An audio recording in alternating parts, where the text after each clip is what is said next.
So joining me now is PJ Browning, who will share her thoughts around solution number 2, diversified business models, the aim of which is to discover innovative strategies to help news outlets adapt and thrive, including digital transformations and new revenue streams.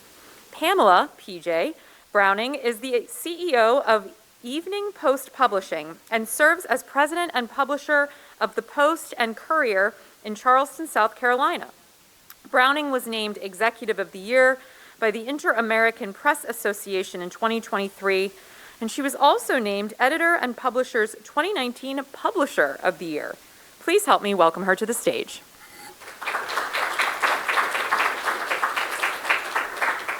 you. I don't know if I can get up here after lunch. I know. Man, that was fantastic. Thank you all for being here, and I'm excited to be back in Pennsylvania. I was driving in from the airport with the taxi.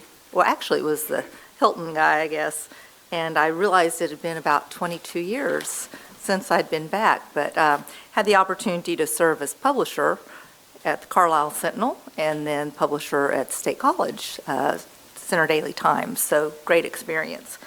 So let's see. Okay, there we go. I just want to start first by telling you a little bit about our company. We're in Charleston, South Carolina, and I've been in the business for 43 years, 9 newspaper markets. This is my first experience over the last 13 years working for a family-owned newspaper. And I like to tell everybody that it's the same runway as all newspapers. We just have a little longer runway because we don't have the profits required from those quarterly profit meetings that the big companies have. However, I've had the opportunity, most of my career was with Gannett and McClatchy, so I've had the opportunity to see how both sides work. So I like to say that we're a 223-year-old startup, and I say that because while we're in Charleston, you can now see that we've got a lot of other newspapers that we've expanded throughout the state. We've done this, with the exception of one, since 2021, and I'm going to share our story. I will tell you that it's really twofold. In 2021 was the final split of our company, so a scary time. We started the effort in 2019, had part of the family that did not want to stay in newspapers, part of the family that did. So officially in 2021, the company was split, and we started out as a true debt-free newspaper company, which that was a big deal. We had a lot of debt that really centered around pension fund, which is honestly a problem for many newspapers today. So here we are with a new company. We are in Charleston, and we think things are going to go okay. We had purchased in Columbia in 2015, we had purchased a really newsy alt, the Free Times. We purchased that because we used to have a news collaborative within South Carolina that we all shared news. So it was a state newspaper, Myrtle Beach's newspaper, Beaufort. It was just great collaboration. But what happened? It was companies that were cutting back on the number of journalists. You saw it earlier. We've lost almost 30,000 journalists. We found we were the only newspaper sharing. So we really had to go into Columbia to be able to stabilize our State House legislative reporting. And an example, today, Columbia, McClatchy newspaper, great friends in the industry. They have one State House reporter. We have 10. So it was very important for us to make sure that our state capital was covered. So it's really our story, I'm going to tell you, is a story of a couple of chapters. One, COVID, and we're going to talk about sustainability.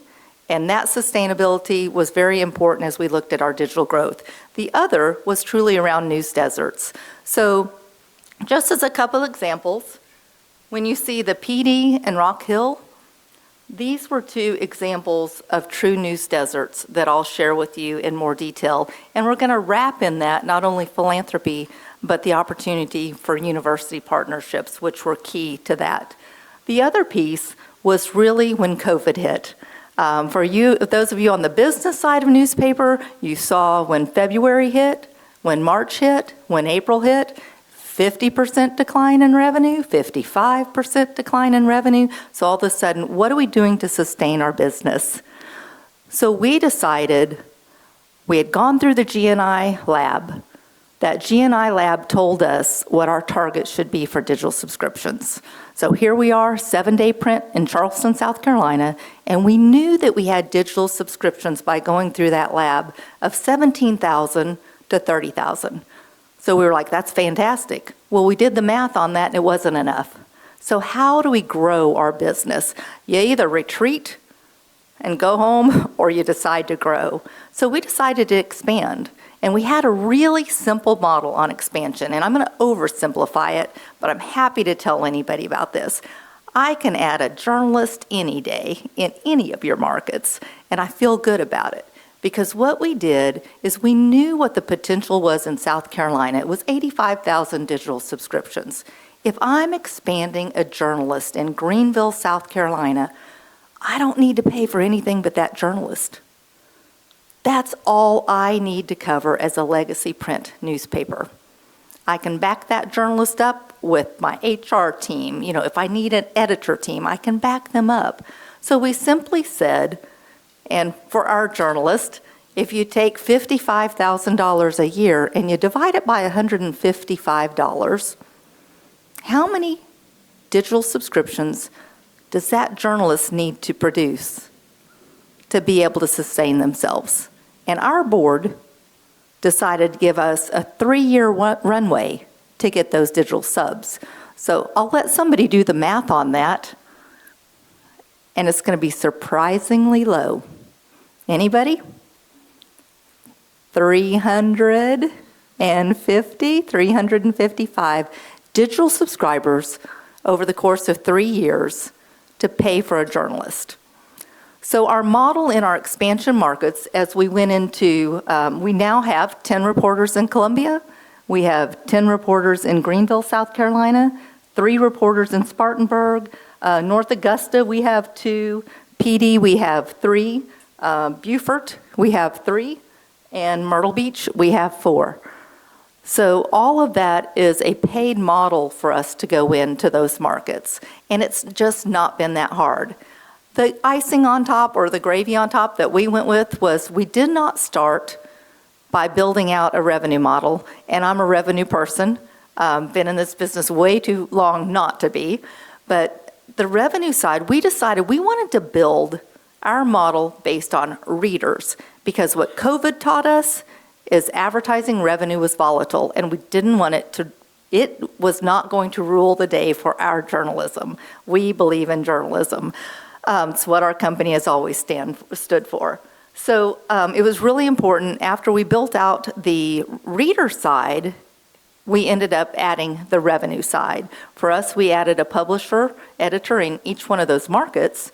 And we said, when you pay for yourself 3 times, we'll add another revenue seller. So we really wanted it to be this very self-sustaining model and grow out over 3 years. So I'm really excited today to share with you that the Post and Courier, and it's, I will say we had brand on our side. Those of you that know the Post and Courier, 223-year-old brand in South Carolina, known for journalism, 2015 Pulitzer Prize winner for public service journalism. So it was something that we had on our side, and we took that and we expanded it.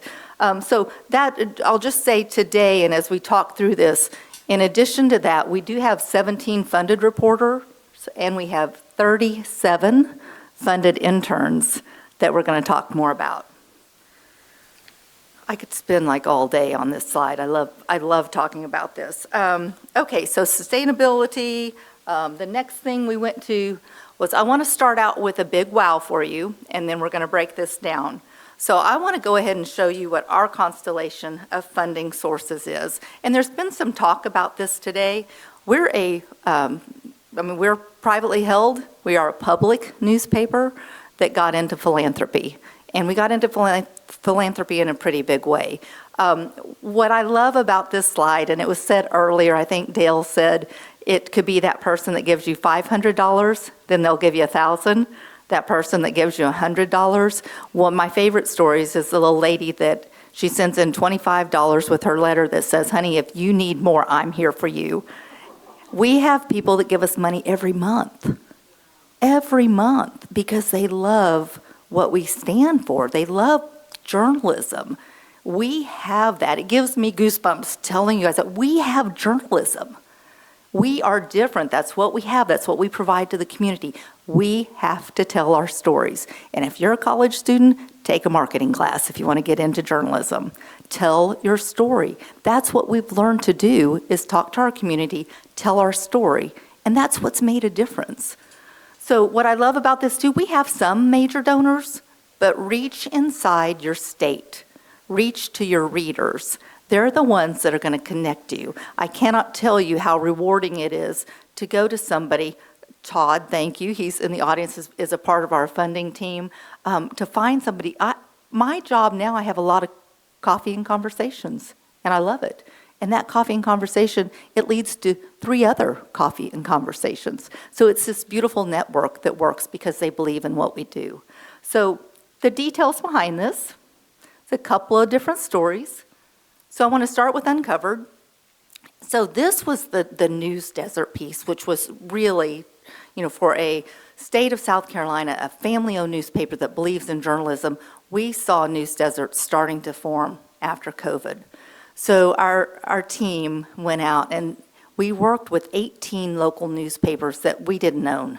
Small newspapers. Might have been 3 people at that newspaper trying to make payroll. They were delivering the paper, they were writing the news, they were collecting the money. And we said, what's the story that you want to tell, that you could tell in your community if you just had the resources to do it? And it's just this beautiful series that was called Uncovered. And we ended up with over 50 leads on stories. And what we did is we helped fund this. We helped with our projects team working with those local reporters to help tie that together.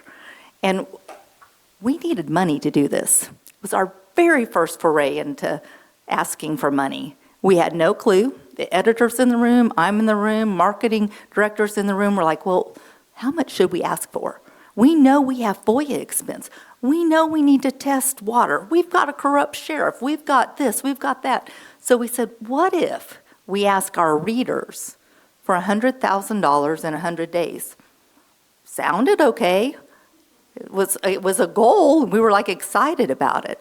So our readers returned to us nearly $500,000 in under 100 days. That was a pivotal moment for our editor, for our newsroom, and for us as a newspaper to say philanthropy is important to us as an organization, but we're important to our readers. This is the first time we've asked them for something, and they like what we do. This is a good connection. So this was a really pivotal point for us, and we launched this series on February 14th of 2021, again with partners, small newspapers throughout South Carolina. The next one I want to talk about is university partnerships, and this one is so near and dear to my heart. So this one strikes at the heart of a news desert, and we've been able to grow to 7 different universities and colleges throughout South Carolina. But it all started in Florence, South Carolina. Francis Marion University, a small university, a beloved university, and Florence, South Carolina was not in our targets as far as really growing. It had a newspaper, but we got a call from the university president, Dr. Fred Carter, and Dr. Carter said, I'd like for you to come and have lunch. So the owner, myself, we went and had lunch with some community members, and he said, we tried to buy the local newspaper and they wouldn't sell to us. He said, but we need a newspaper. And so we started talking about this, and this used to be a really good newspaper. I won't say the company that owns that newspaper, but it used to be a great newspaper, good friends there, but all of a sudden it's down to 1,000 subscribers, and Dr. Carter said, and there's one reporter, just one reporter, and he is a 19-year-old college student. And I said, okay, I get that part. Tell me more. Why is this important to the university beyond the fact that you need to tell the good stories of the community? He said, PJ, he said, I used to have 2 interns at that newspaper. And he said, in Florence, South Carolina, working at the newspaper and putting it on your resume was an important thing. And he said, I don't have that anymore, but he said it got worse. He said, I went from the newspaper paying those interns to I started paying so that they could put it on their resume, and I paid for 2 interns, so I paid the newspaper. And he said, then the newspaper declined any interns. They didn't have any staff to be able to work with those interns. And he said, I got to have that. I've got to have that hope, and I have to have that dream. And he said, I'll be honest with you. I'm tired of our good, he said, they're good students. They mean well, but he said, I'm tired of them writing about the dumpster fire behind the fraternity house. He said, I want them writing about important community issues. So that started this beautiful relationship, and I'll truncate this and make it a long story short. Dr. Carter did 2 significant things. He got together community members for us more than once. He helped us hold community information sessions. At the end of the day, Dr. Carter funded a local editor and 6 interns for 3 years through foundations that he connected us with. I walked out of a meeting, luncheon meeting with Dr. Carter and 2 foundations with a $500,000 check in my purse. So they wanted to go ahead and fund it for all 3 years. So that was beautiful. But he did one thing better. Dr. Carter said, PJ, let's go to Clemson. Okay. He said, we're having a council of university presidents. And he said, I want to tell this story. He said, all the colleges need to be doing this. And we're statewide. So he put us in front of, I'm going to say there were probably 30 in person and 50 on the Zoom wall. Dr. Carter and I, we were able to tell our story, what we're doing and why it's important, and why it's important to get college students involved. Selfishly, I'm excited because we need to build a pipeline as a newspaper. We need the voices of young people in our newspaper. We need their ideas and their thoughts. So this was beautiful. Any student today that is a part of this program, they graduate and they want to be a journalist in South Carolina, they have a job. I don't care if they want to live in wherever South Carolina, they can tie into our network. So the internships are not paid by us. I would love to pay, but that's not in the sustainability model right now, right? I can't pay for 37 interns, but I can sure give them access to Pulitzer Prize winning reporters. I can give them real world experience that it's just going to be an incredible experience. We also send our reporters in and they teach a couple of classes, and there's some really cool classes that we teach just to show them about real world writing and being able to tie us together. All of these are either paid internships through foundations and or the colleges will give a scholarship. One other example I'll point out is Winthrop University. Winthrop is great. Oh, I should back up and say, I also told Dr. Carter, while we would love to be in Florence, South Carolina, it costs money to rent a building. Dr. Carter came back and he said, you're going to be really upset with me. And I said, why? He said, well, I've got a building for you. You come and look at it. So I went and looked at it. He got his facilities manager and he said, I'm going to have to charge you. I said, okay, what are you going to charge me? He said, $1 a year. So I said, okay, it's a done deal. So today, we don't pay for university space. Winthrop is a beautiful example. We're in their student center above Barnes & Noble. I'll get it right in a minute. Beautiful space, fully furnished by them. We're right there on the campus, and that's where we house our newspaper today. So all of these, they happen to pay they do a scholarship, and I love it. The process, we use Handshake. They all use Handshake. That's how we find our students. So we've got a really well-oiled machine on this. We've got somebody on our team that onboards all the interns, and it's been really great. So it's a way to grow not only our pipeline, it's a way to feed news deserts and really get, I say, the college kids involved, which I love. So today, 7 universities and colleges, 37 paid interns. The most progressive one will start this fall, and it's actually a 500-level course that will be through the University of South Carolina. So it will be a little bit even more robust than what we currently have. All right. The other thing we did through philanthropy, and it was talked about a little bit earlier, what's important in your community listening tours. So we have a couple labs. We have 2 labs. We're going to get ready to have 4 labs. This lab is Rising Waters, and it's around climate change. Community foundations are important to you. So the Community Foundation brought to us a donor because she was worried about flooding.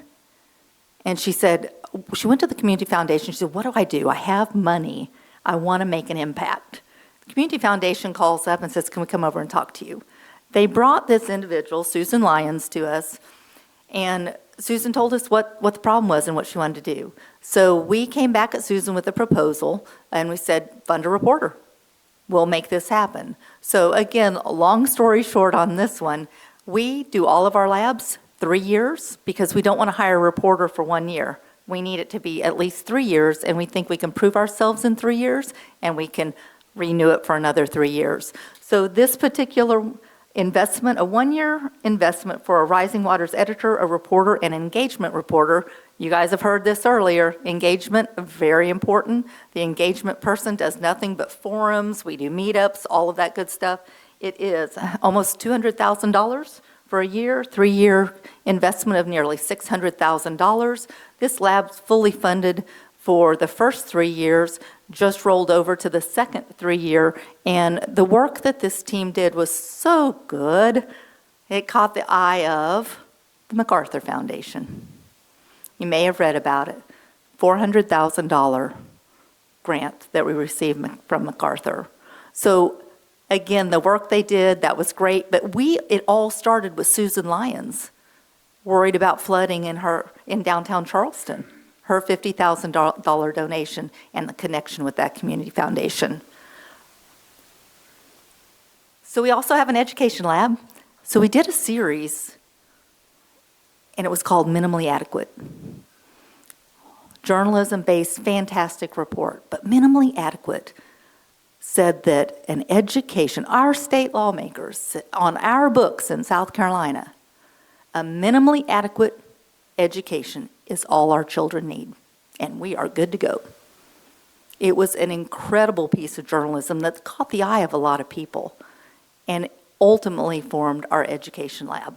The education lab, it is, you heard solutions-driven journalism. We're going to point out the issues, but we're going to also talk about why and how and who's doing better.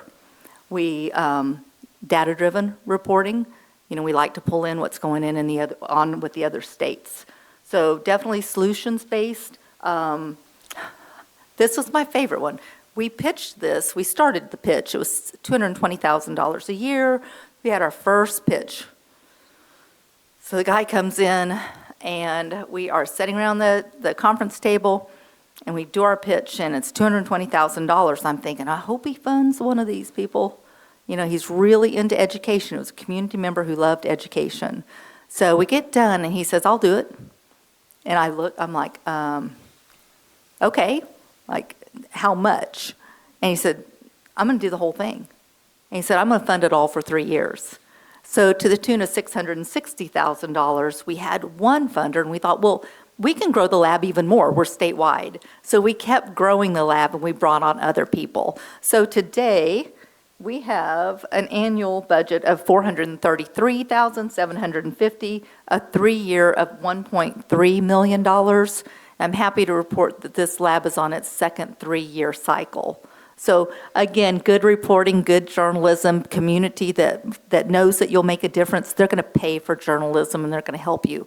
And I'll say, because it may be in the room, well, we don't want anybody paying for journalism. All of this, we worked with the Community Foundation. We're for profit. We have to have them as a nonprofit. The only thing we do, we know if that donor comes in, but they're our fiscal sponsor. And any donor, it is in the write-up, they have nothing to do with what we decide to report on, okay? I want to mention the Knight Foundation because this is one of our big grants, and I think you saw on a slide earlier, Columbia and Myrtle Beach are both original Knight cities, newspaper markets. So we mentioned those two, and that is why we have put this one up here. We started in those markets, but we needed more help. So what we did is we went to them with what our plan was, and they helped us on the marketing side, and we were able to get a really nice grant from them to build out marketing to the tune of $450,000 a year for 2 years. Okay, I'm going to wrap up with lessons learned. So build a team. We started small. You're looking at it, me, the editor. We really started going out on sales calls and figuring out, okay, what do we do? What conversations do we have? So you don't have to start big. But we did go through the LMA funding lab, which you also heard about earlier. They made us write our pitch. What's that pitch about? It was very important because we would not have been as successful. So today, that team really is me and the editor. Todd helps us out, Todd Franco, and then we have Claire. So we do a lot of this through a HubSpot system, which I'll mention. So build a team, have a system. Just like on the advertising side, we happen to use HubSpot. Every donor that comes in, we track you. We engage in you. We have a year-end event. We do a whole lot of stuff, but we track you. So this shows your level of engagement, your giving history, the whole 9 yards. So have a system. We do a donor newsletter. It's our most engaged newsletter that we have, best open rate. And we always do our opener together, what we achieve, an impact story, and a donor profile. They love it. Engagement events, you guys know this. We've talked about it today. We do Pines and Politics. We have Forums for Rising Water, Inside Business Live, How to Know What's True. We do a ton. That we're always out doing events and inviting our donors. And usually they get early access to our reporters as well. And build relationships with community partners. I think this is just important to tell you. We actually now work with 3 community foundations as fiscal sponsors, just because we're statewide and sometimes people will want to give money where their local foundation is. This is just a picture of our first $1 million donor. So that $1 million donor we were very proud of, and we kicked off a major campaign around that. Okay, have a story, build a team, a system to track those donations, a donor newsletter, engagement events, build relationships with your community foundations, and at the end of the day, be nimble and be ready to pivot. And that's it. Thank you.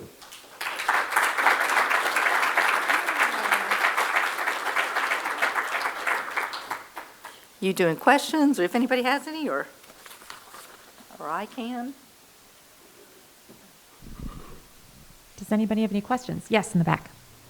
Your donor newsletter, is that specific for the project, or is that a newsletter that you send to all donors, and more general news about all kinds of? So the question, I'm just going to repeat it. The question is the donor newsletter specific to a project, or is it more general about just all the things that you're doing and you want your donors to know about it? Yeah, so all of our donors have the opportunity to receive that single monthly, and it'll highlight a project that we did, and then it will highlight a donor, but it's one letter. Mm-hmm. You mentioned going out through community foundations for fiscal sponsorships, but there's that underlying issue that I've heard from some philanthropists of why should I give money to a for-profit institution? And some of the hedge fund-owned groups have run into those rocks. what makes your story different? How do you handle that question about, I'm giving money to a for-profit institution, why should I do that? So the question is, from the philanthropy perspective, why should they be giving to a for-profit institution? Yeah, and to top it off, I have an owner who's a millionaire. So how do you tell that story, right? So That's fun. Right? It's fairly easy. The owner always, it used to come up, but that's pretty easy because Pierre has invested in that newspaper for years. And today, our board also, the story we're able to tell is the story of why we're going statewide, and that decision to go statewide is to sustain our business. So we're willing to take a loss for 5 years based on when those newspapers have started. So we tell our story. We tell the story of where advertising revenue is. And it's education. I will tell you at our year-end event, when we tell that story and you tell the business side of that story, it's interesting because I think it was Medill or somebody had done a research study, maybe it's Pointer, a few years ago, that our subscribers don't know that we're in trouble financially. You remember that? Well, it's true. We had this donor event. They're like, well, you guys need to tell everybody that. Nobody had an idea that you didn't have money. So I think it's actually fairly easy. We're just not good at telling our story. Any donor-funded journalism sometimes comes attached with perceptions of potential bias or influence. Transparency has historically been one way to kind of guard against that. Curious as to what ways you guys have employed. So how do you deal with the idea of when you have donors providing funds? How do you deal with bias, and how do you stay transparent? So we list all of our donors once a month on the inside of page 2, and we're very transparent about who they are. And if I ever had a donor that tried to influence our news, we would write them a check back. We're very clear with that. I've only had one call from one education donor that didn't like who we supported on the school board. About 9 o'clock at night, and I thought he was a couple glasses into his wine and had to tell him I'm happy to give him his money back, right? So we just haven't had that trouble, but we're very upfront. When they give the money to the foundation, the rules are there too. But yeah. In fact, our newsroom, you guys, on the news side, it's probably worse that we list the donor's name in the newspaper because they're going to run as far away from us as they can. Couldn't you say that about advertisers, though, too, that there could be pushback from them as well? Absolutely. I mean, what's the we difference? used to hear that, right? In the day, it was like, oh, the car dealer that didn't like this, yeah. Way in the back.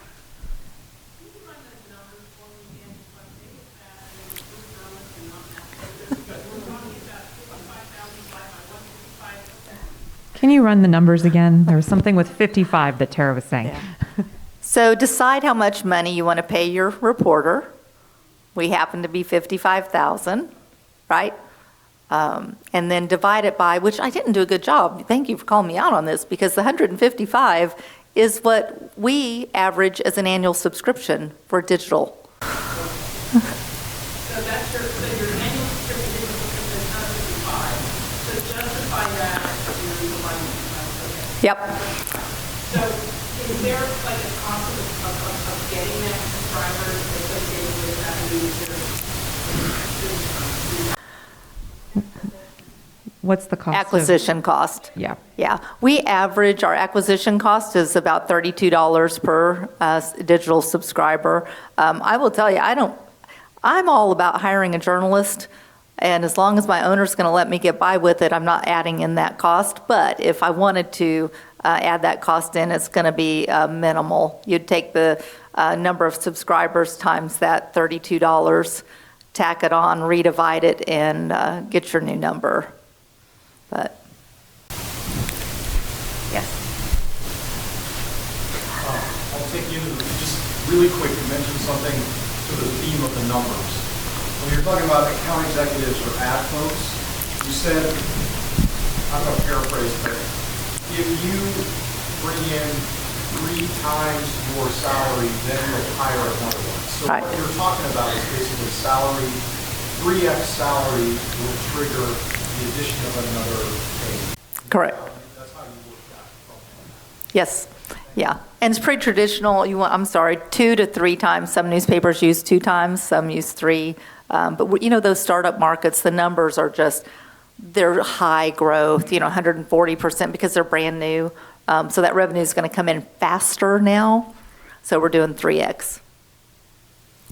I've talked to publishers who've seen this model, and they're scared of it because of how much time it took you individually to do this. So just if you were to average out over the last 5 years, what % of your time has been spent on these fundraising efforts? So what % of your time specifically has been focused on fundraising?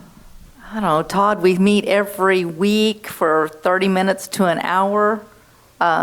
So I would tell those publishers, I don't know, 10%? Your staff use is strong. Right, but we have, the most important part is when I'm going out on a luncheon, right? Breakfast meeting. But I'm a high capacity person. I got high energy too. I get that. But I will tell you that I personally love all my publisher brothers and sisters, but this isn't an option, right? This is a priority. I got to protect my journalism. So, yeah. All right. Thank you. Thank you so much.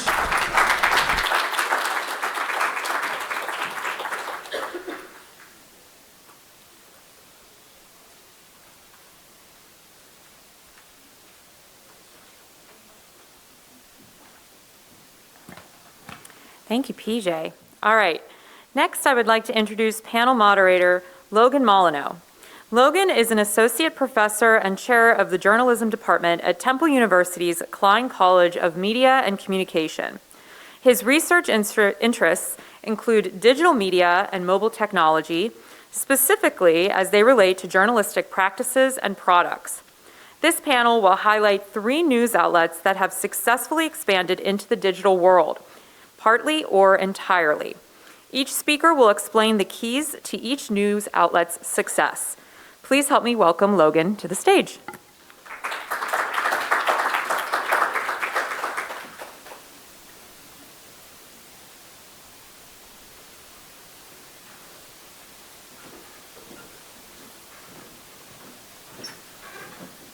Well, you were promised 3 news outlets, but I think there's going to be only 2 today. One of our speakers had a family emergency and couldn't be with us at the last minute. So if I can invite Jay Allred and Tom Merce to come join me on the stage, we'll get our conversation started.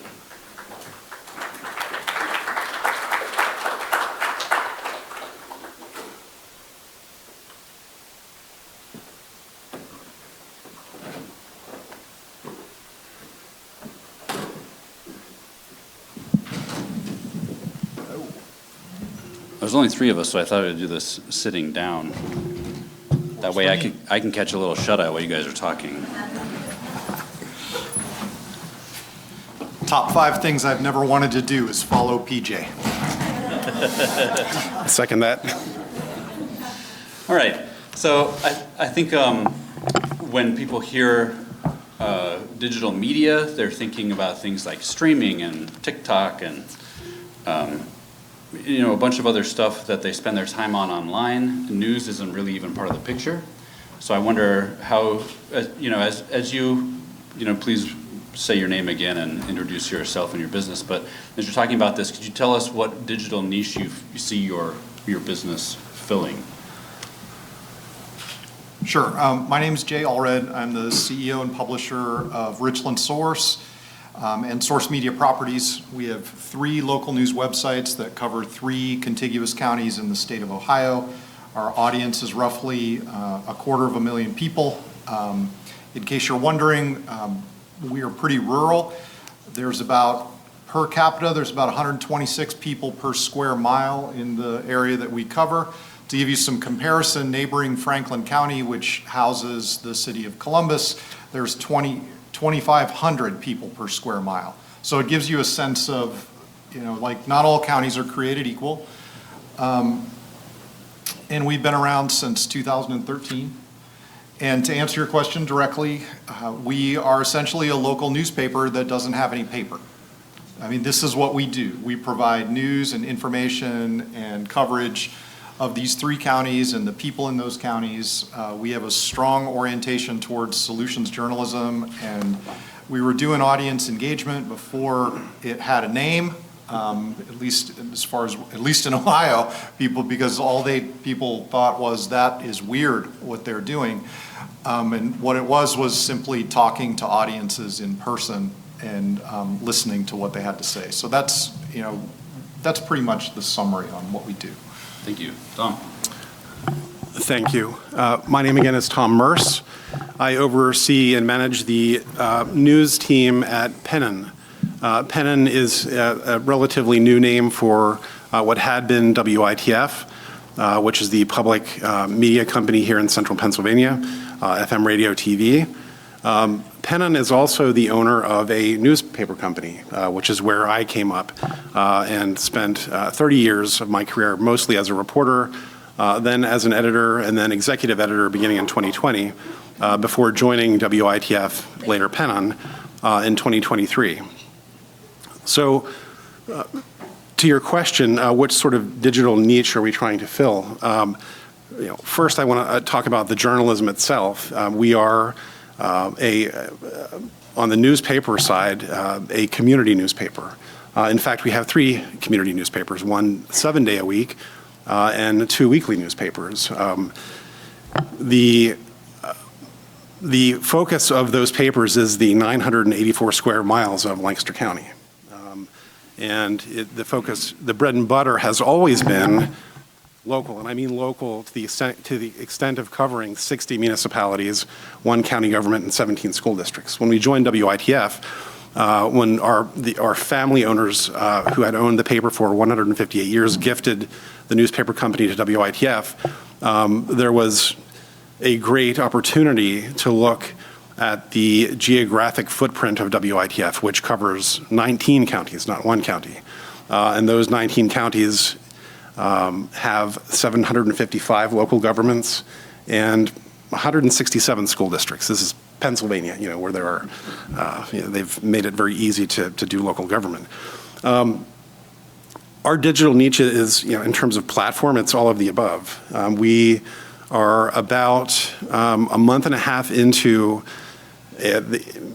essentially joining our newsroom into 1 integrated news operation. We had been 3, WITF News, LNP, Lancaster Online News, and then a 4-person newsroom that published the 2 weekly newspapers.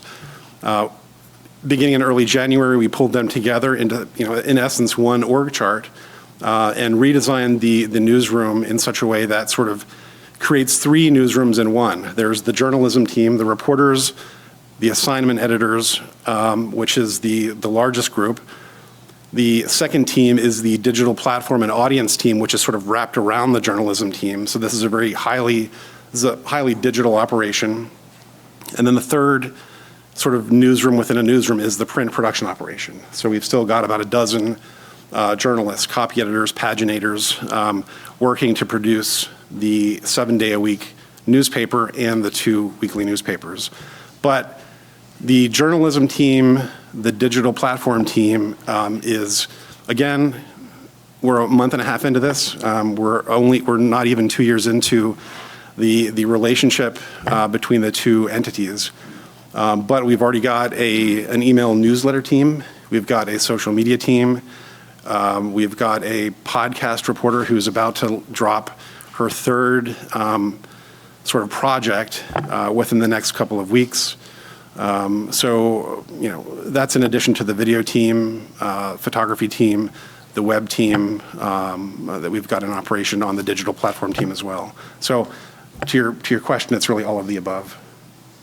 It's so interesting to me because the situation you're describing, Tom, sounds like a Brady Bunch. They all just kind of came together and trying to figure out how to work together. Did you have a plan before this happened, or have the structure that you describe of the journalism and then the platforms and then the print product as last, did that kind of develop after the fact? That came along afterward. And again, I don't want to make it sound like we've got everything ironed out. We're still, right. We're still working through some of the sort of growing pains, that you would imagine and expect in any sort of merger of two big companies. LNP itself was, I believe, 150 people, and our CEO is in the back, Ron Hetrick. He can correct me if I'm wrong on these numbers, but the newspaper company was about 150 and the public media company was about 80. So two relatively large companies coming together. Certainly you've got cultural issues, you've got personality issues, you've got workflow issues, to work through. And I think, were I to go back to the very beginning in July of 2023, one of the things that I would really make a point of focusing on is making sure in the news team, especially, everybody understood what everybody else was doing and appreciated it and respected it. Because among 70 people, you've got people who are radio journalists. You've got print production folks. You've got social media folks.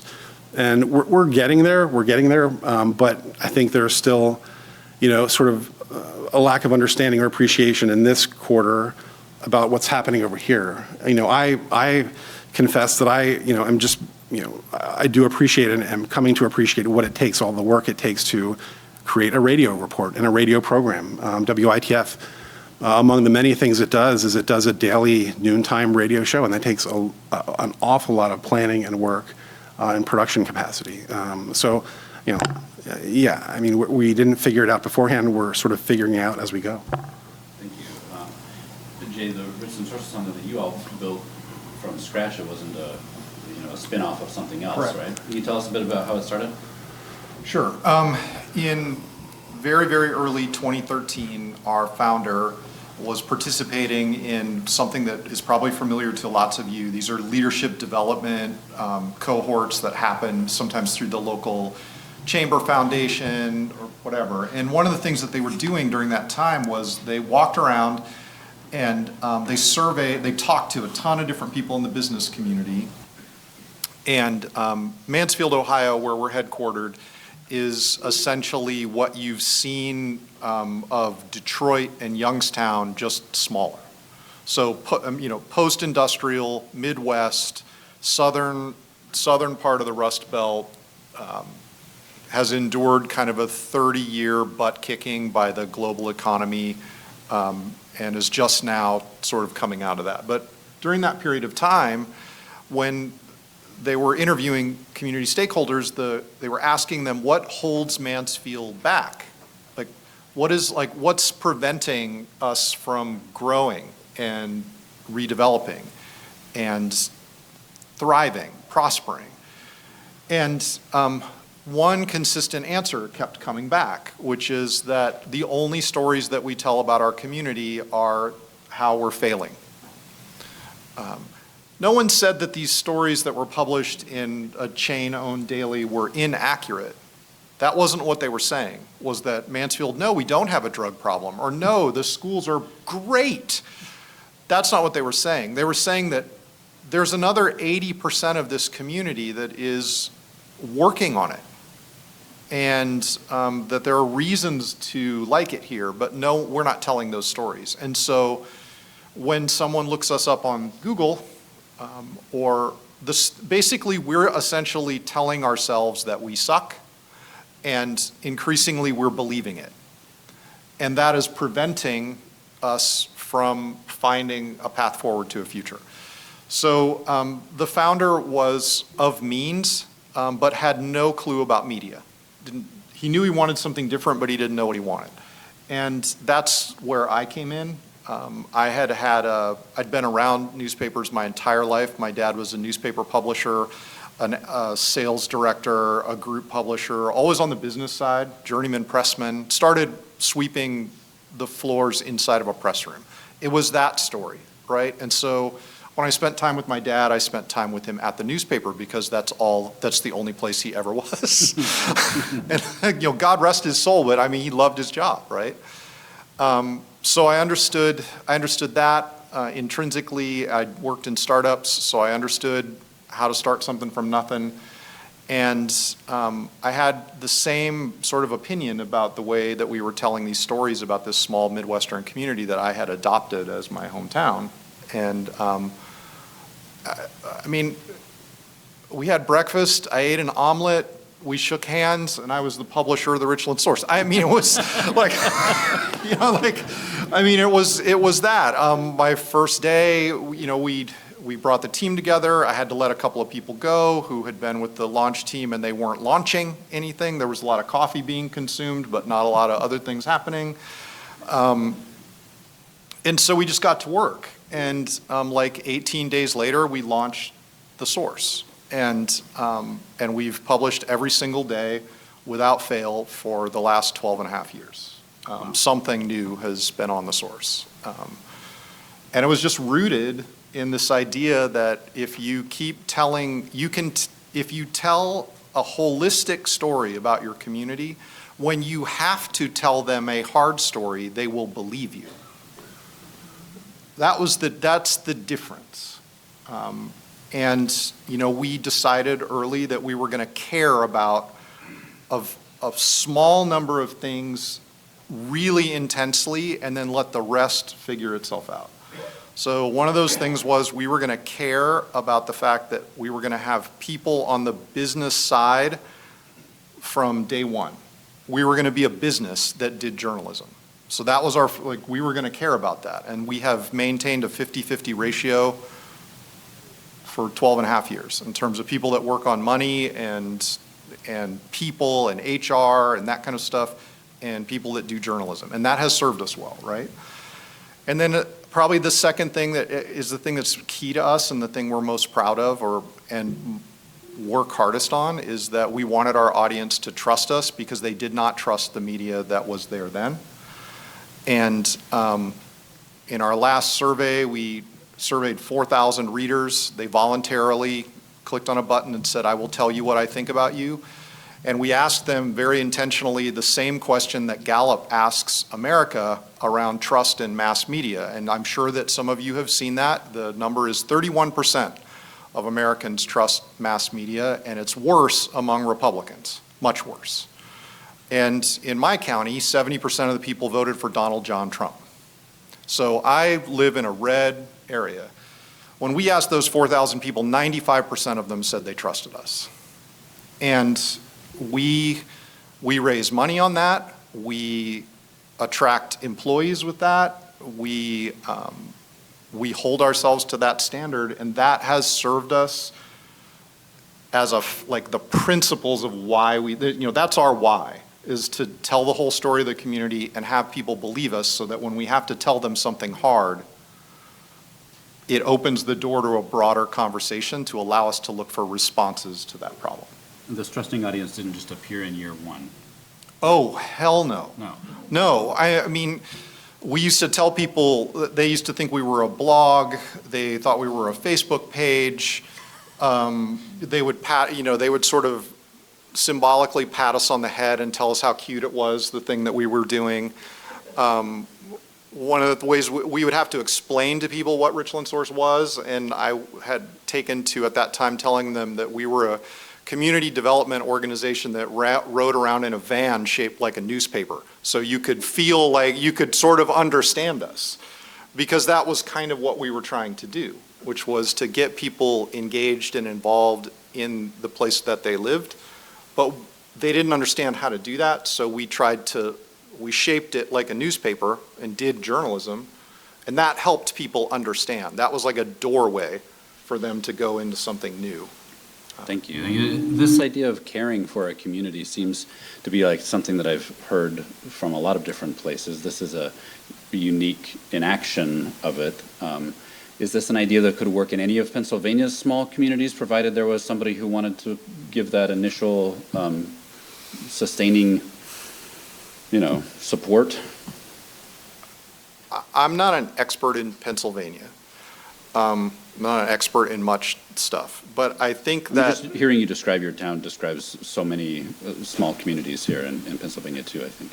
I think that when you think of yourself as, if you think of the product of your newsroom is trust, Like if you understand that the end result of great journalism is trust. And if you think of it that way, and then that will lead you back to how do people feel today? And if they do feel left behind, or they feel as though their stories are not being told, or they feel as though they've been disincluded, that helps you draw the path backwards to, okay, let's ask them what they want to know. And then help deliver the thing that they want to know. And there's just such an attitudinal thing that I think journalists bring to conversations with their community that sometimes can feel arrogant, it can feel dismissive, it can feel disinterested, it can feel exploitative. And I'm not trying to be all touchy-feely up here. I'm just saying what my audience referred back to, right? When I can get, we're in the middle of trying to raise $75,000 to fund a 3-county rest of 2025 project on the effect that access to or not having access to affordable, high-quality childcare has on economic development, communities, and families. When I can go out and raise money from a rebar manufacturer and an industrial pumps manufacturer and a roofer and a community foundation, I think in Red America, we're not saying that Donald Trump has the solution to childcare. But what we're finding is that everybody wants reliable local news that they can trust. I don't care who they voted for president. And they all want that. And so it's all about the attitude with which you approach people. That's what we found. And so to your question, yeah, I think this can work in Wyoming. I think it can work in Pennsylvania. I think PJ's proving it can work in South Carolina. Thank you. A similar question to you, Tom, about transferability. I've talked to a lot of people who feel like the way forward is to partner with other media organizations. There have been good stories and bad stories, where the partnerships didn't work out. I wonder if you feel like your partnership strategy is something that could be transferable to other media organizations or not. The partnership between the newspaper company and the public media company, yeah, I mean, you have to have the owner of a newspaper company willing to gift it to the public media company. That's our arrangement, which is a unique one in Pennsylvania. The newspaper company is still a for-profit subsidiary of a nonprofit 501c3. So there are two different business models. We're sort of working through this. Two different business models at the moment. But in terms of collaboration and working together, absolutely, that can be applied anywhere, not just in Pennsylvania. There aren't enough journalists, period. And so we've got to work together. I want to just circle back to something Jay said. What we've been trying to do for decades at LNP and what we're trying to do at Penna now too, is to have journalists in every community and not just drop in one day and disappear for a month and come back, sometime later, but be there, for the both municipal meetings, the work session, the voting meeting, and then, in between. It's a difficult and expensive challenge, but I think showing up routinely every day also builds trust. It builds trust between the journalist and the community, but also between the news organization the journalist is serving or working for in the community as well. I think that's a universal thing. I think when a lot of people talk about digital media and are charting a path forward for journalism, very often one of the solutions that is at the forefront is some kind of technological solution, right? For a while, do you remember that social media was going to save journalism? Now maybe AI is going to save journalism. I don't know, probably not. But what I've been hearing from our conversation so far has nothing to do with technology. And some of the, I guess you call them innovations, but some of the strategies that you're discussing are very much not involving technology. does the technology play an important role in what you're doing, or do you see it focused primarily on the people and the relationships as we've been talking about so far? Jay? Oh, God. I mean, I think having command over your tech stack is important. Not having a command over that is important. I don't know. We've never had a developer on staff at the source in 12 and a half years. We've never had a professional photographer on staff at the source over 12 and a half years either. Neither one of those is a position statement, so to speak, as it is just sort of a sense of priorities. So I think for us, it was more important to be a journalism company and a storytelling company than it was to be a technologist in the work that we do in the communities that we're in. I've known Chris Cruson at Lions since he was at Billy Penn, and I think that the one thing that we both agreed on is that no one is coming to save us. Newsflash, no one is coming to save us. AI is not going to save us, Facebook wasn't going to save us, and philanthropy is probably not going to save us either. At some point or another, we have to have a plan as an industry and people who are leaders within that industry to be able to take care of ourselves and our communities in a way that both people feel like they won that transaction. We did okay, the community feels good about it. So I think that if you looked at the source, we lean much more toward trying to get that human business factor right and pay a lot of attention to, we want to have a tech stack that works, but we found over and over again that working the tech stack you have effectively is much harder than buying a new CMS. Like, you actually have to put effort into getting good at your CMS. That's where we would rather be. Or that's where I'd rather focus our attention is, let's get good at audience engagement instead of buying another tool that we're bad at. And that. Yeah, I mean, I see the tech as just a delivery system for the journalism. I mean, if you were, and this is a newsroom perspective, I'm not a CEO or a business manager, but if you were to hand me $1 million, I would probably spend it on journalists and deal with a crappy CMS than buy an expensive CMS and fire a bunch of journalists. I'm still just fascinated by this idea that you guys think people are going to pay for journalism. You got a dream. When you say that you were doing audience engagement before people were calling it audience engagement, what did that look like? They really didn't have a name. So we were just throwing parties, or we were founded in 2013, and I think in 2014 we had our first rock concert in the newsroom. We have a strong independent music scene in Mansfield, and so we decided to do some outreach into that scene. We had this serendipitous thing where we had a couple of people in the newsroom that played instruments or had been in bands, so they knew people in the scene. They were of an age that they were going to underground rock shows or going to underground hip hop shows, so they knew people.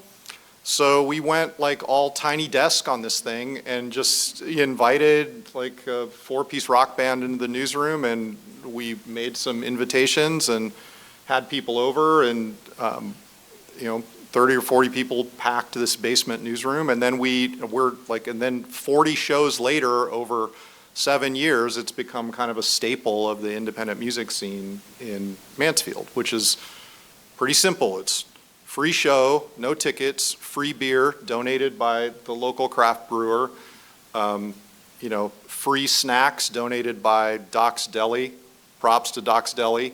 And that's it. The bands bring the sound, and what it does is, it's like when I say audience engagement, so much of this is about making people feel welcome in a place that most people don't feel welcome in newsrooms. They don't.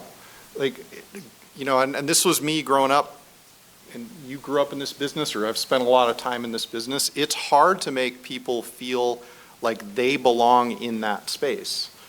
And so it was a way for us to just kind of keep doing that stuff.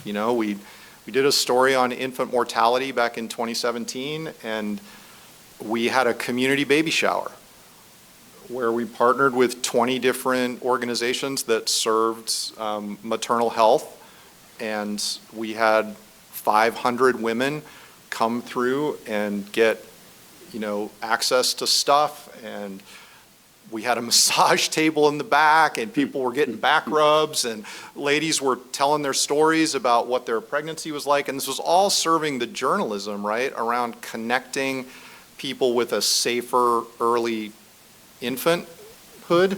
Like the idea was about safe sleep, and when you put people together, there's something powerful about that. When they're in a room together, they realize that, oh, there's a leveling effect that happens there.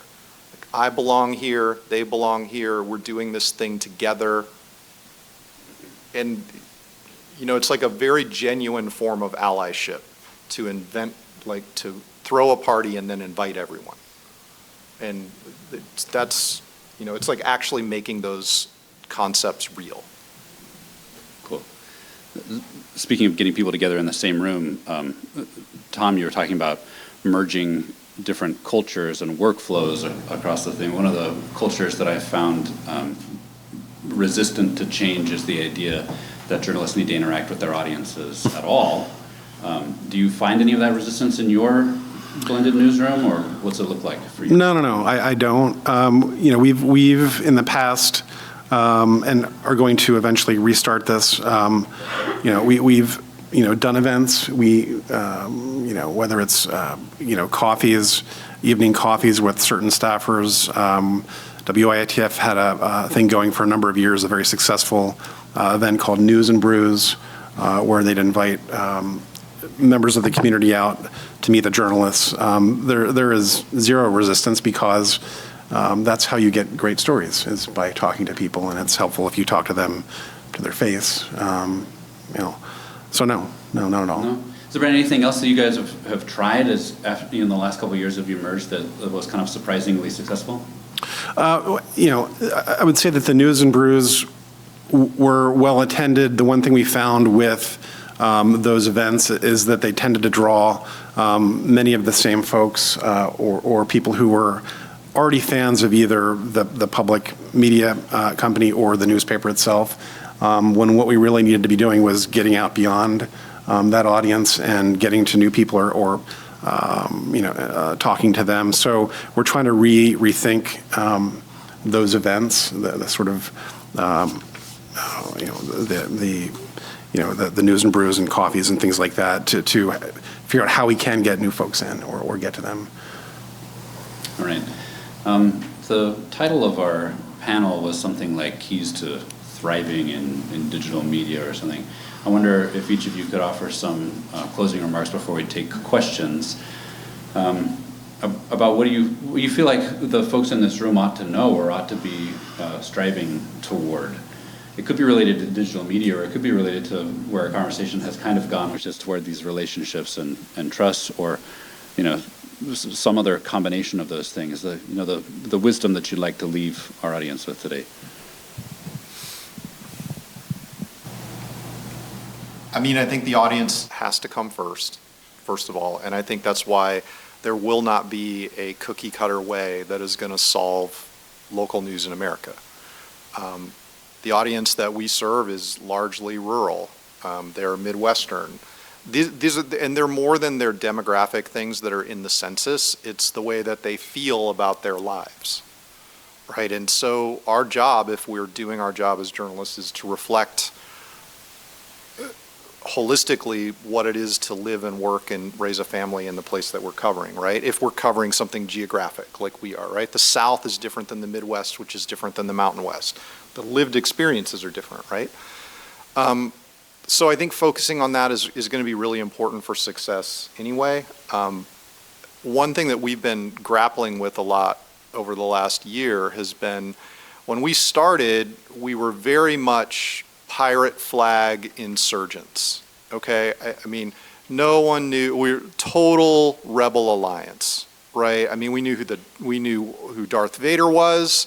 It was just clear, it was very clear that we were insurgents. And so that gave us, in a sense, a permission structure to be extraordinarily weird in terms of the way that we approached local news in this Midwestern community, right? This was rock shows in the newsroom and on and on and on and on. What has happened, but the other thing that happened to us was when we were founded, we were 100% convinced that local news in America could not possibly get worse in May of 2013. Well, the answer is, as we all know, it has only gotten worse. So what has transformed for us is that in the communities that we have served, we are now moving toward incumbency. And that makes me, as a leader, very, very nervous. And it makes me really want to think about this, because people did not become subscribers and members of the source for our defensive incumbency. And that's what incumbents do. We play defense. Insurgents play offense. And so, and no matter where you are in the arc, if local news in America and legacy news in America continues the trend line that it's on, all of us will eventually become incumbents. Or we'll shed out, and there'll be a portion of us that will shed out, and we won't come to these conferences anymore, and we'll go into PR or marketing or ad tech or whatever. But if you make it, you're going to be an incumbent. And I think for us, the thing that we're really thinking a lot about is how to leverage the power of the incumbency, but keep the soul of an insurgent. Keep the creativity, keep the audience focus, keep the hustle, keep the desire to serve the community and be with it. And that's proven to be interesting when people start to feel really comfortable. You know, like it's weird. Like it's a thing that it's a tension that we've come into, and that we're working really hard to make sure that we hold on to that memory of what it was like to be new and what it was like to be exploring in that audience. And so I think that we'll all face that, but that's something that we're going to work on really, really hard. Amazing. Go ahead, Tom.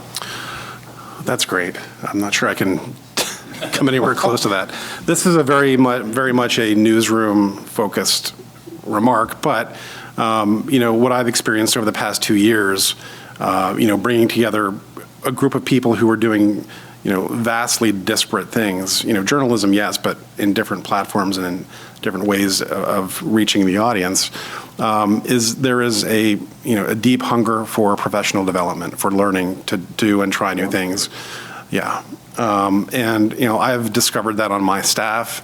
This afternoon, the team of reporters was on a webinar with the Public Media Journalists Association. Again, Public Media Journalists Association, but there's a group of for-profit journalists who are in this because they want to learn about how to expand the reach of their work, their journalism. And, this is a team that, again, is very much focused on 984 square miles of a single county, trying to figure out how to reach several million people outside of their county in 18 other counties in central Pennsylvania. How do you take a story that you're reporting out of a school board, in northern Lancaster County and make it appeal and interesting and relevant to people in 18 other counties?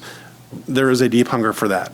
I'm finding that seasoned reporters who began their careers before Facebook was even a thing are doing Facebook Lives now, or they want to do podcasts and things like that. I give them the tools and the resources to develop. I've been just very pleasantly surprised at our staff and how eager they are for that opportunity. Amazing. Can we give our speakers a round of applause?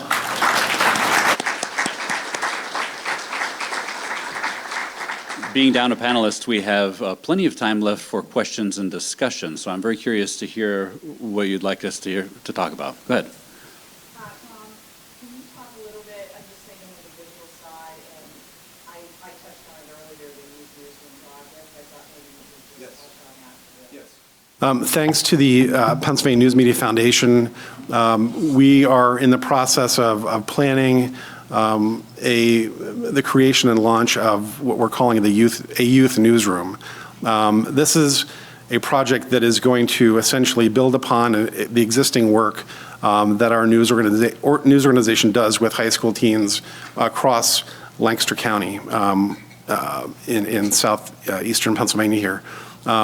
Those students work with one or two of our editors to write for, do journalism for us.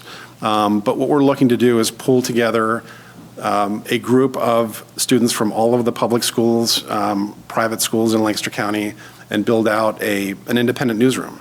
Allow these students to, report on their peers, the issues that matter to their peers, with the help of a professional advisor. But then I think the interesting thing about this is, we're not going to tell them how to do it. Other than give them some guidance, they're going to determine and build out the platform themselves. Something tells me that they're not going to do a 7-day-a-week print product. That's my guess, most of them having never seen or picked up a newspaper before. But it may be an app, it may be something else, it may be a TikTok channel, I don't know. But the idea is to pull together this group with support from the PA News Media Foundation and let them go to town. And also have sort of a parallel track of education where they are being coached and mentored by professionals when they're not doing the reporting, but they're learning about journalism and the ethics and process of doing sound reporting. So it would look like your typical newsroom with reporters, photographers, editors, videographers, things like that. But again, that's going to be up to them. That is so cool. Very cool. I see a hand back here.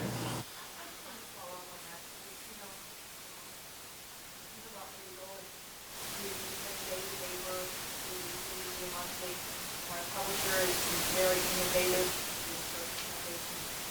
Community needs a place for it. We're giving the student journalism. What you're talking about is making the program schools to change that united. We want to see journalism training into their schools. I have a staff, but my staff, how are you adjusting to add to that so that you can give that project the attention that you deserve? Yeah, that's a great question. We're going to... Could you repeat the question? Maybe I just will. The question is about how you make sure that you give enough staff time and attention to this high school and youth journalism project.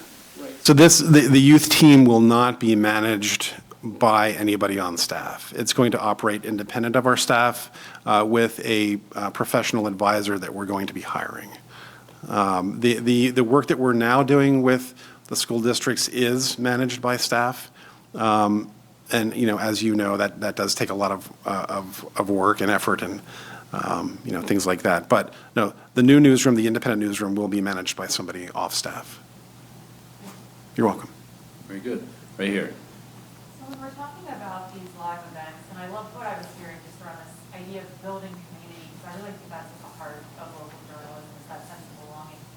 Are we gathering emails? Are we trying to get people on subscription lists? Like, what is the action item for people that work in the news outlet? Are they, giving a spiel at the end of this? Hey, help us.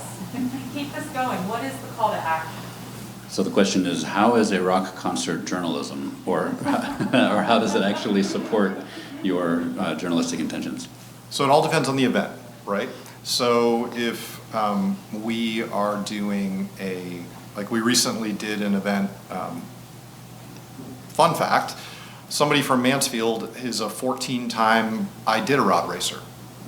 Fun fact. So we collabed with this high school and we covered the Iditarod remotely. We did this whole thing. We raised a bunch of money to cover it and then sponsor the high school. But then we did an in-person event at his high school where he's an alumni, and it was a journalistic event. We interviewed Matt. We sold tickets to it. So we monetized the event. We captured email addresses, and we turned some of those email addresses into members. Okay. Rock concerts in the newsroom are long plays. Like, we don't try to do anything with that because that would be the single most uncool thing to possibly do. It's like, here, can I please have your email before we watch the rock concert? It would be super tone deaf for us to do that. But what the objective is still there, right? Which is we want this audience of late teens and early 20s, and then people who think that they still want to be in their early 20s, like me. We want them to know we were in their lives when they start to care about local journalism. No one else is, so this is very much a long play. It's a lot like high school sports is a long play, in the sense that you want those athletes to know that you cared about them when they were in school. And so it all depends. The answer is it all depends on the event. And we will employ different tactics depending on the audience that we're trying to reach with that event. Denise, go ahead. Did I hear correctly that you drove a van around that was shaped like a newspaper? No, it is a metaphor. We didn't actually have a physical van. No, if I had that van, I would totally be driving that van. I would have driven that van here, but no.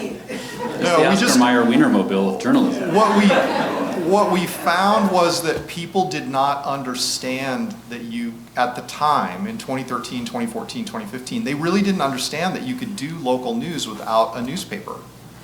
And they didn't understand what we were doing. And we found ourselves constantly trying to explain to them, this is what we are. And, that was sort of a danger zone for us, because we realized, we don't have an elevator pitch. I can't tell you in one sentence what we are. And that was where we sort of developed this way of saying that we're a community development organization disguised as a newspaper, or driving around in a van shaped like a newspaper. So there was a Trojan horse kind of an element in there, that we were trying to let people in on the joke, that we had a little bit of a sense of humor about ourselves. We understood that we were different, and that we were also safe and accessible, and it was okay to read about city council on Richland Source, even though it wasn't something that you unfolded like many of our audience was used to doing. Well, I'm not convinced it's a bad idea to have I'm not. a cell phone. I'm not either. I think it's a great idea. Very good. Other questions? Yes. This is for both of you. So Jay, it sounds like you have an alternative to an existing publication in Mansfield. Is that correct? We were founded as an alternative to a Gannett-owned print daily. Yes. And is that daily still in circulation? Yes. Okay. So my question is, and then the same question for you, because you have two different products. Do you find that you have one audience and the print product has an entirely different audience? And if so, how would you differentiate between the type of people who gravitate toward the source, for example, and the type of people who gravitate toward the legacy? And is there overlap? And the same thing for Tom.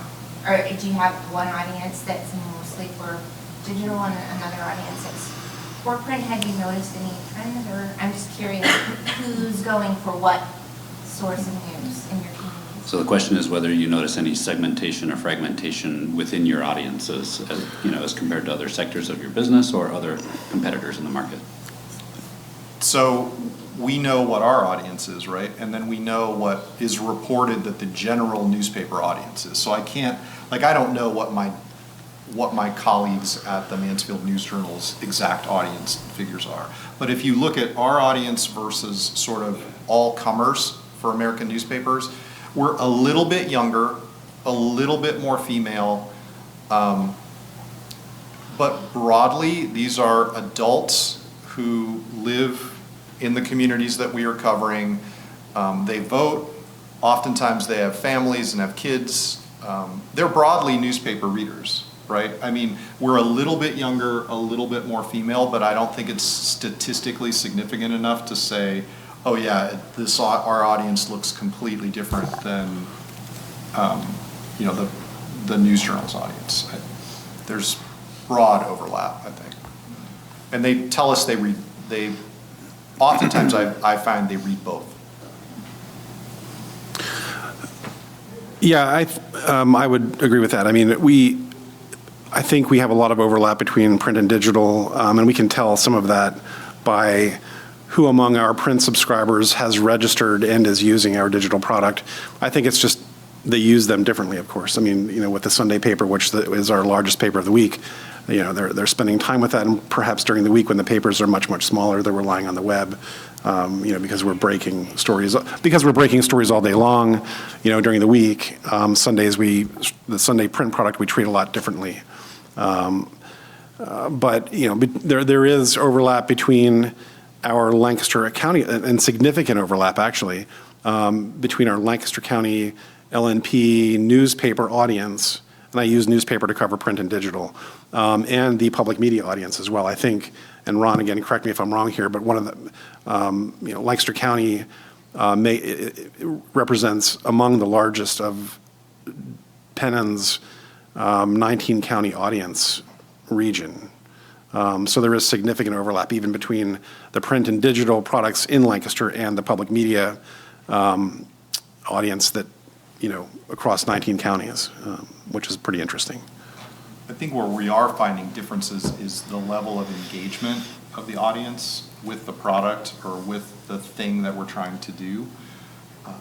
Because we're the only platform in the community that is doing things like mayoral debates or political events or speaker series. It goes well beyond like the rock concert in the newsroom thing. There's a lot of stuff that is coming out of the source that is drawing in engagement, and what that's doing is creating a funding flywheel where when we are, as we are a for-profit and we're going out and we're trying to do ambitious journalism, people are willing to listen when we come to them and say, as we did last year, Intel is building a huge plant in Licking County, which is one county south of where we have a property. It's a massive investment in Ohio. And this Knox County, where we have a property, everyone's freaking out because they're like, I don't know, like, where are all these people going to live? And where are they going to go to school? And how's this all going to work? And so we went to the community and said, we want to send a reporting team to Oregon, to Sherwood, Oregon, where Intel built a plant 20 years ago so that we can see the future. No one else wanted to do that work. We brought that pitch to them and they're like, yes, please go to Oregon. Could you please, and could we send a couple of economic development people with you? And so now you're doing that journalism with people. And I think that's where the audience difference shows up, is when you are outward with them and you're inviting them in, they will come to your party, whatever that party looks like, if they feel like, oh, okay, I'm welcome here. I'm part of this whole thing. Very good. We have a question here. Yeah, this is for Jay. I'm not suggesting that this is something you follow closely, but what have you seen any patterns or trends related to civic engagement, your readership, and how civically involved and engaged they are? You mentioned something about your audience skewing female and younger, and that they vote. I just would love you to kind of act that role. Yeah. Well, when we did that, remember that audience survey that I mentioned, where 95% of the audience trusts us. We also asked them questions like, did you vote in the last election? And greater than 90% of the audience had voted in the last election. They make purchasing decisions based on, we asked, have you purchased anything related to something you read in the source? And I think 62% said they had. This is not 62% is not a massive number, but it's also not a bad number, right? And so what we're seeing is just like, that's what I mean when I talk about like a more engaged and civically engaged audiences. We had a candidates night for 2 city council seats. I mean, this is boring stuff, right? It's not terribly, but 175 people showed up to listen to these guys talk to our city editor and get asked questions because it was the only time they were going to sit for that. Like, no one else was holding those things. Or if they were like Kiwanis nights, which love the Kiwanis Club. It's great, but they don't have the amplifier that a local news organization does to say, you should come. And it's a little different. So that's what I mean when I say that. Very good. Other questions? Yes, over here. I have a follow-up question about engagement. So since you have various platforms, which platform got the most amount of engagement from the audience? All right, so which Like platforms, X, Instagram or TikTok, which which digital platforms provide the greatest number of, I don't know, visitors and engagement to you? Go ahead, Tom. I mean, like, our stories might be a little different, but they might also be surprisingly the same. Yeah, engagement, I mean, I don't know if I can answer an engagement question, but in terms of referral traffic from social, is that what you're asking? Yeah, I mean, it's still, for us, it's Facebook. Us too. Yeah. X is nothing. Instagram, TikTok. We get a lot of audience on TikTok that doesn't come over to our products. We did see early on some interesting engagement numbers from Blue Sky, of all places. Our posts on Blue Sky were being seen, and people were coming into our site early on. They weren't large numbers, but again, at the time, the number of people on Blue Sky was relatively small. It was still an interesting blip. And I think that's gone away. But Our referral numbers echo Tom's. Facebook and also the aggregation app Newsbreak sends us a lot of referral traffic. Or X is X at this point. I mean, there's a ton of conversation there, but not usually around anything that we have posted. Yeah. TikTok's interesting, and Insta Reels are really interesting. Our younger reporters have really taken the lead on that kind of stuff, and have made us appear more interesting than this guy actually is. I mean, I think it's like, again, it's like the self-awareness thing, right? Everybody wants to be cool, but sometimes being cool adjacent is good enough, right? And like, you have to recognize that, hey, dude, you're 55. It's not happening for you anymore. Like, so what you need to do is be like the uncle that still gets invited to the party. And that's all that's all sometimes what we're looking for. But we want somebody else to throw the party, or like be able to like enable the party to happen. And so they've just done some funny stuff on TikTok where they've adapted viral stuff that was happening, and then they've just adapted it to local news. I think these are the things that where if you give young reporters the room to run and the permission to try stuff, they will go and they will try stuff. And 99% of the time it's all going to be fine. No libel, no slander, like just like some basic stuff, and they'll try stuff and it'll be fine. It's all going to be fine. Oh, sorry. No, I just wanted to add one small little thing to that. Aside from audience and referral traffic, we pay on the for-profit side a lot more attention to conversions. What sort of traffic or audience is prompting a non-paying reader to become either a registered user or a subscriber? And frankly, social does not prompt a lot of people to pay for our product. In the grand scheme of things, the numbers are relatively small. Though it drives traffic, but it doesn't get people to pay for what we do. Yay. So tomorrow we're having some legislators come to talk about what kind of government legislative initiatives we can consider. So, what would you ask of the legislators? What do you want to see the government do, if anything, to help support local journalism? A preview of tomorrow's discussion. What do you, the thriving digital leaders of this panel, I think we both look tired, don't we? I don't know how thriving we are. Yeah, I mean, in Pennsylvania, I'll say one thing, and back off our public notices. One of the things that Pennsylvania provides for or requires is for your local governments and school boards to advertise or to disclose upcoming action in the newspaper, a newspaper of general circulation, and there are attempts to, take that away.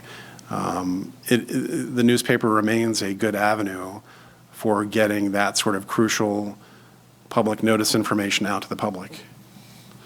What are your township supervisors doing next week?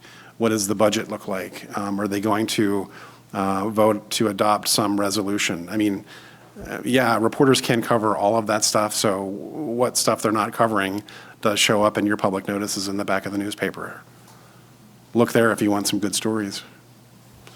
I mean, I would say that I think of all the, like Steve Waldman and Rebuild Local News, and they have done a bunch of work around the legislative side. The one piece that feels like the most actionable and makes a lot of sense to me is just tax credits for hiring journalists. If you hire a journalist, there's a tax credit associated with it. It puts the incentives, in my mind anyway, it puts the incentives in the right place. It puts the journalist in the community where it needs to be, and it helps the organization fund the hiring of that person who's doing that work. There's a lot of different ways to skin this cat, but I think that I would say to the legislators, this is work that you should keep doing because we recognize that it's going to take a long time to make that sausage. So you should keep working at it. And that, but I don't know what that solution is going to look like or if there's going to be one. And I'm going to go back to thinking no one's going to come to save me. So that's what I'm sticking to. Very good. Other questions? All right. We'll take you to your break a couple of minutes early. Thank you all. You guys have been great. Thank you. You have such a complicated. Thank you so much. All right, before we transition into solution number 3, university partnerships, we are going to be taking a break and we're going to have a little more time. So just meet us back here at 3 o'clock.